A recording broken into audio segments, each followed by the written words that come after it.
The Brampton real estate market has been all over the place for the past few months. We've seen increases in prices as well as decreases in prices, and we've seen the interest rate rise as well as pause throughout this time. And if you feel uninformed about what is going on in the Brampton real estate market, please stick around because this video is going to be going over what has happened in the month of October for the Brampton real estate market. By the way, my name is Zamira Dunnet and I'm a local real estate agent right here in the GTA, and I'm with eXp Realty. And if you have any questions about the Brampton real estate market or any other city around the GTA, I am here to help. My contact information is right there in the description for you, so you can reach out to me at any time, or if you just want to book an appointment, there's a link to that appointment calendar right there as well. All right, so let's go over the Brampton real estate market for the month of October. The average home price, as you can see here, is $999,458.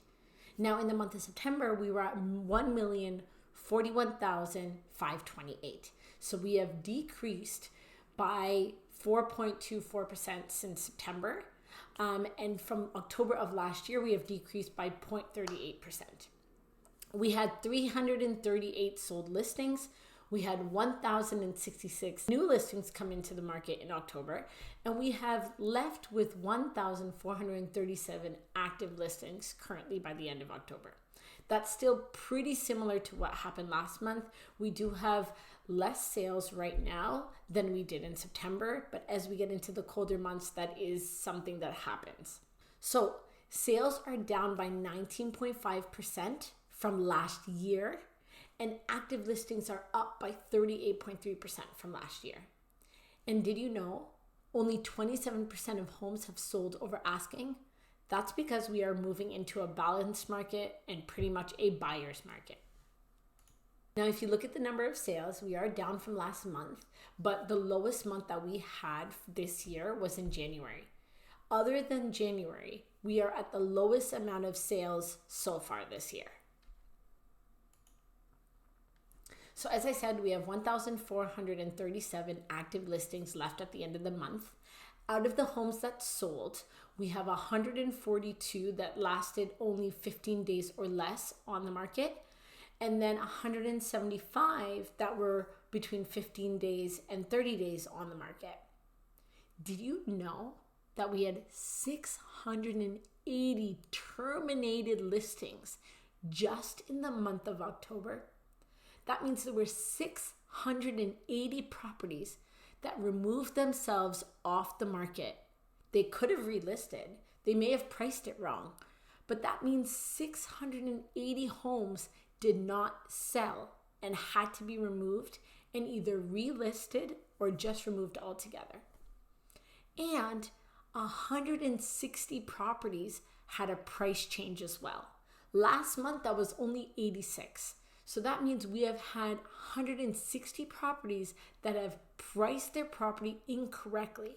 That tells me that sellers still think that they can get a higher value on their property than the actual market value. And when homes are sitting for about 15 days to 30 days or even longer, you have the ability to negotiate on these properties.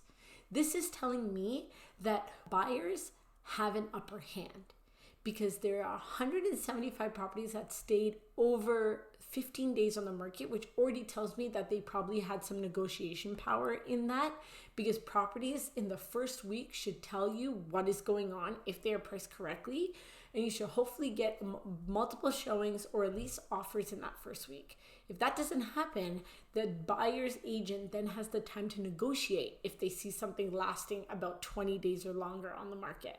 All right, let's look at new listings, sold listings, and active listings since March 2022.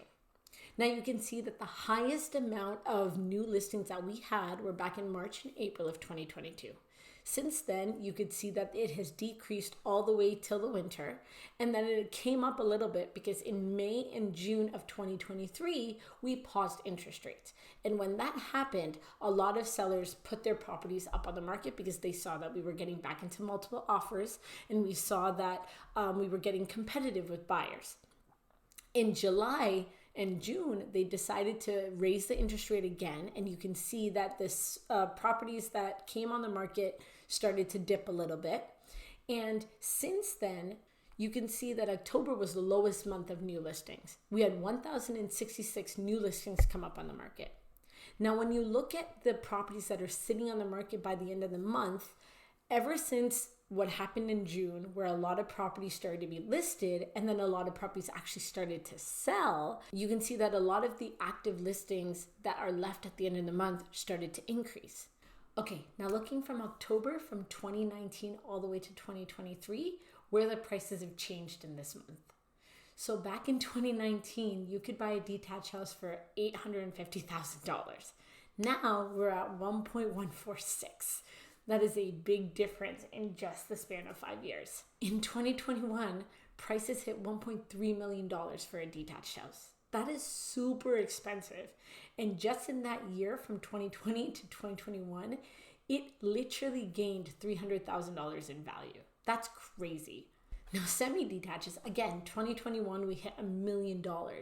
And then it started to come down in 2022 and 2023. But you can see in 2022 and 2023, there isn't much of a difference. We have had multiple interest rate hikes in that time, and it's only come down by $4,000 for the average. Now, what's interesting is condo townhouses have actually gone up. Last year, we were at $679,000 to get a condo townhouse in 2022. And now we're at $712,000. So something's going on where a lot of people are maybe trying to at least get into the market. And the way you could do that to get a full house but still have maintenance fees would be to get a condo townhouse. And you can see from 2021, for condos, we were at $520,000. And right now we're literally at the same price. 2022, they went up, but we came back to that same price. All right, now, when we look at each style of home, I'm showing you where the prices have changed. In September, we were at $1,200,000 for a detached. That has now come down by about $50,000. That's actually amazing. At semi-detaches, we've had a little bit of a change, but not too much. Looking at townhouses, they've also come down by about $25,000. And like I said, condo townhouses went up in price. We went back to August prices, even though in September, the interest rate paused as well as in October. And then when you look at condos, we've also come down quite a bit. Okay, this is where it's insane.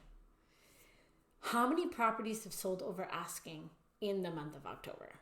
In May, we were at 69%, June, 64%. We were at a point where we were putting in multiple offers on properties. We had offer dates on a lot of the properties, so everything was pretty much selling over asking price.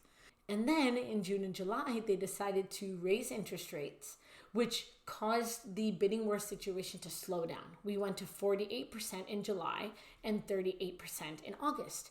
And you can see 38 and 34% in August and September, it wasn't a lot of a difference.